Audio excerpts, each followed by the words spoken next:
अस्सलाम वालेकुम नाजरीन, मैं हूं खुर्रम बट और आप देख रहे हैं बडगमनिया चैनल। नाजरीन, आज हमारे साथ मौजूद हैं क्राइम रिपोर्टर साले मुगल साहब। आज हम उनसे खुसूसी गुफ्तगू करेंगे क्योंकि कौमी सलामती कौंसल के इजलास के बाद जिसमें सिविल और फौजी क़यादत मौजूद थी, शेख रशीद अहमद साहब ने प्रेस कॉन्फ्रेंस में ये बताया, तमाम हालात से आगाह किया और ये बताया कि रेंजर्स के अंडर कर दिया गया है पंजाब पुलिस को। इन मखसूस हालात में जब रेंजर्स को तलब कर लिया गया आर्टिकल 147 के तहत, तो साले मुगल साहब से हम सबसे पहले तो ये जानेंगे कि रावलपिंडी में इन ख़ास हालात में टीएलपी से लॉन्ग मार्च को रोकने के लिए टोटल कितनी तादाद है फोर्स की, पुलिस फोर्स की जो तैनात है। तो साले साहब, आपको खुश आमदीद बडगमानिया चैनल में।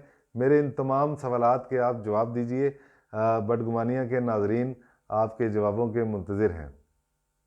जी, खुरम रावलपिंडी पुलिस की ओवरऑल स्ट्रेंथ तकरीबन 8 से 9,000 के दरमियान है। लेकिन जब से ये इशू शुरू हुआ है तो पंजाब पुलिस के जो दीगर यूनिट हैं जिनमें पंजाब कांस्टेबलरी है, पंजाब हाईवे पेट्रोलिंग पुलिस है, ट्रैफिक पुलिस है, वहाँ से भी इजाफी फोर्स को रावलपिंडी तलब किया है जो रावलपिंडी में खिदमत सर अंजाम दे रही है। तो रावलपिंडी में अगर टीएलपी इशू के हवाले से डिप्लॉयमेंट की बात की जाए तो पूरे ज़िले में तकरीबन 7,000 फोर्स है वो डिप्लॉय की गई है। सबसे ज़्यादा जो की पॉइंट है वो आपका सदर मेट्रो स्टेशन से लेकर फैज़ाबाद तक का पॉइंट है। बरी रोड जो एलिवेटेड एक्सप्रेस जो मेट्रो ट्रैक है वो, और जो बरी रोड है, तो जो बरी रोड के ऊपर और मेट्रो ट्रैक के ऊपर ओवरऑल 2500 से 3,000 फोर्स डिप्लाई की गई है। और जो हर मेट्रो स्टेशन है उसके ऊपर भी जो है तकरीबन 200 से 300 जो जवान हैं पुलिस के वो वहाँ पर तैनात है, जो 12-12 घंटों की शिफ्टों में वो वहाँ तैनात रहते हैं। और इस तरह ये वो सिक्योरिटी ड्यूटी के लिए वहाँ मौजूद है। किसी भी जगह जब ऐसी हैवी डिप्लॉयमेंट होती है तो फोर्स की बोर्डिंग, मैसिंग और दीगर ज़रूरियात का बिल्कुल ख्याल रखा जाता है। और यहाँ रावलपिंडी में भी बाकायदा इसका ख्याल रखा जा रहा है। और फोर्स को 3 वक्त का खाना, जिसमें सुबह का नाश्ता है और दिन का खाना है और रात का जो खाना है वो डिलीवर किया जाता है। और लेकिन इसके साथ जहाँ पर बड़ी तादाद क्योंकि फ़ोर्स की वो एक ही जगह पर डिप्लॉय होती है तो इश्यूज़ भी सामने आते हैं, वो आ भी रहे हैं।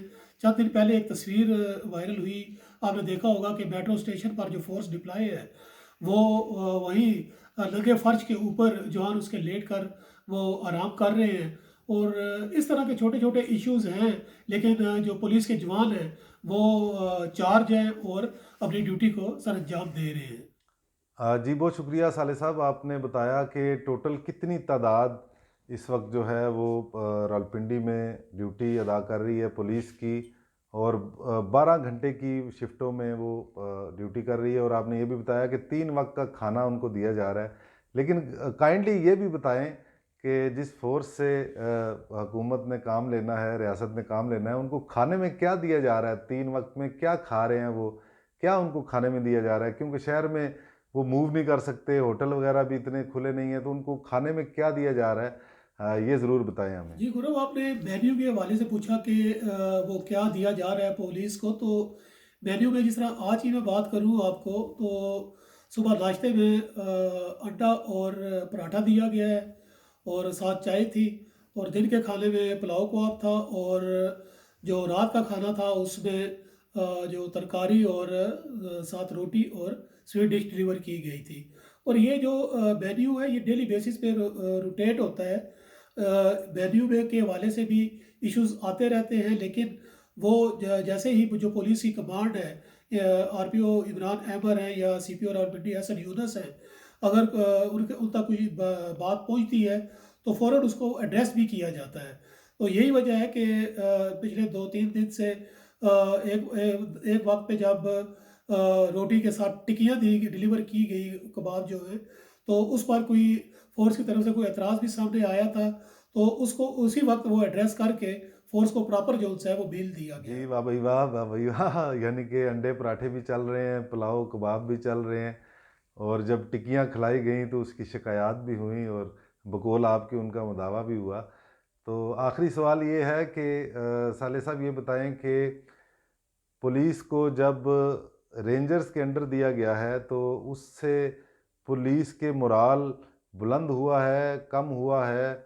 क्या ज़ाहिर है फोर्सेस और फोर्सेस के आपस की भी आप समझ सकते हैं कि कुछ ना कुछ रुकावटें या कुछ ऐसा, हालांकि एक ही मुल्क की ये फोर्सेस होती हैं, लेकिन जब किसी एक फोर्स को दूसरे के अंडर कर दिया जाता है तो उस से क्या वो फोर्स के जवान क्या सोच रहे होते हैं और उनको किस तरह मोटिवेट किया जाता है? जी, खुरम आपने पूछा कि पंजाब में रेंजर्स के तैनात होने और 147 के तहत पंजाब पुलिस को रेंजर्स के अंडर करने के बाद पुलिस का मोराल क्या है। तो उसके हवाले से मैं अगर आपको बता सकूं कि पुलिस या कोई भी इदारा एक डिसिप्लिन के का पाबंद है और डिसिप्लिन में चलता है। तो जो पंजाब पुलिस है वो भी एक डिसिप्लिन इदारा है। और क्योंकि इस वक्त एक सूरत हाल है जो ऐसी डेवलप हुई है जिसमें जो फेडरल गवर्नमेंट ने पंजाब गवर्नमेंट की दरख्वास्त पर वो रेंजर्स को डिप्यूट किया है। और रेंजर जो बाद में जो रेंजर्स को 147 के तहत बाकायदा तौर पर पंजाब पुलिस को उसके अंडर किया है। लेकिन यहाँ पर एक बात वाजिया करता चलूँ, जो पुलिस की पावर्स हैं जो केस रजिस्टर करने की, उसको इन्वेस्टिगेट करने की, और वो पुलिस की ही हैं। रेंजर्स जो ख़ास हालात में, जिस तरह अभी जो सूरत हाल बनी हुई है, और पुलिस को शुरू में आपने देखा होगा कि जो वेपन अलाउ नहीं किया गया था मार्चर के साथ निपटने के लिए, तो वो सिर्फ एंटी राइट के साथ लेस थे। और उस वजह के बाद रेंजर्स को तैनात किया गया है। और रेंजर्स को आपने जैसे सुना होगा कि मखसूस हालात में किसी भी जगह जाकर बगैर वारंट के छापा मारने के भी इख्तियार दिया गया है। और लेकिन ये उन मखसूस हालात के लिए है, इसमें जो पुलिस फोर्स का मोराल है वो इस वजह से उसमें कोई प्रॉब्लम नहीं है। और इस हवाले से हमारी बात भी हुई। एक सीनियर पुलिस अफसर का कहना था कि इस वक्त एक क्राइसिस की सूरत हाल है और उसमें जो गवर्नमेंट के तमाम इदारे हैं वो ऑन बोर्ड है, मिलकर काम कर रहे हैं। किसी सतह पे भी जो मोरल का कोई इशू नहीं है। पुलिस फोर्स भी पाकिस्तान का इदारा है, रेंजर्स भी पाकिस्तान का इदारा है। और पुलिस फोर्स तमाम इदारों के साथ मिलकर जो लॉ एंड ऑर्डर है उसको मेंटेन करने में अपना किरदार अदा कर रही है और करेगी।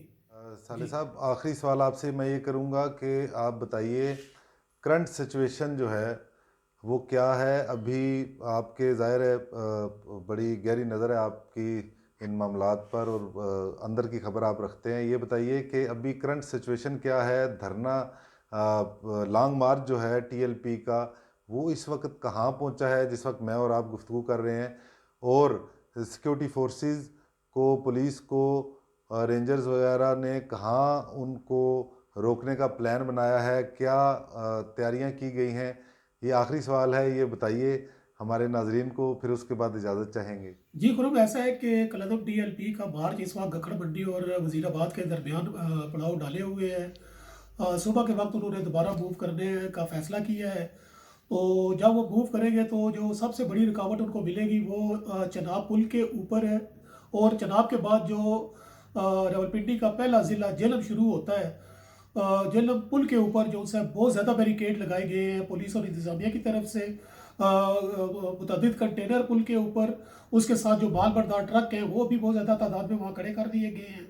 और आज की जो ताज़ा डेवलपमेंट थी उसमें बाकायदा जो फासले पे वक्फे वक्फे पर जो दीवारें हैं वो भी तामीर की गई है, जैसे बंद बांधे जाते हैं पुल के ऊपर, इस तरह रोड के ऊपर, पुल के ऊपर उन्होंने ये बंद बांध दी है।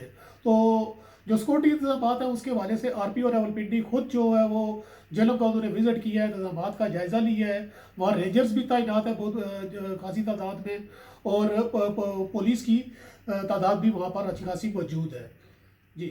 जी, बहुत बहुत शुक्रिया साले मुगल साहब, आपने बहुत कीमती वक्त और मालूमात दी आज। नाजरीन, आपने जाना साले मुगल साहब से कि टोटल कितनी पुलिस तैनात है टीएलपी के लॉन्ग मार्च को रोकने के लिए, उससे निपटने के लिए टोटल कितनी तादाद है, कितनी 12-12 घंटे की शिफ्टों में काम कर रही है, खाने पीने को क्या मिल रहा है, अंडे, पराठे, पुलाव, मुर्ग, कबाब, तरकारी, गोश्त, आलू गोश्त वगैरह, ये सारा उन्होंने बताया।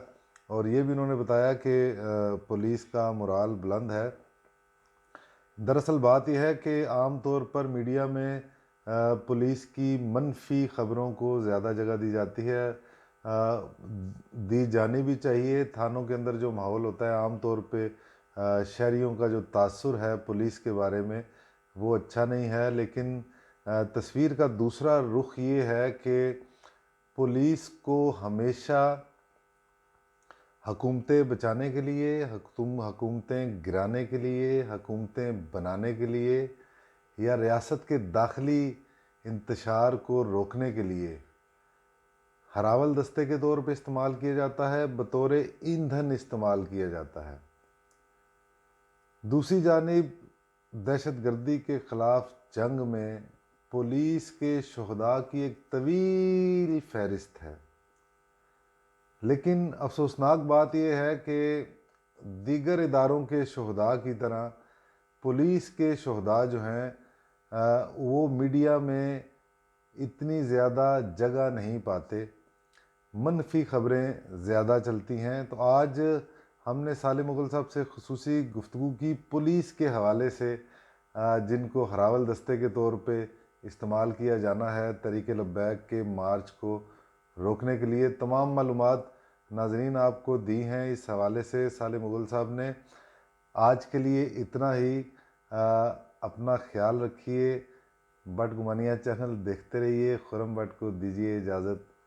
अल्लाह हाफ़िज़।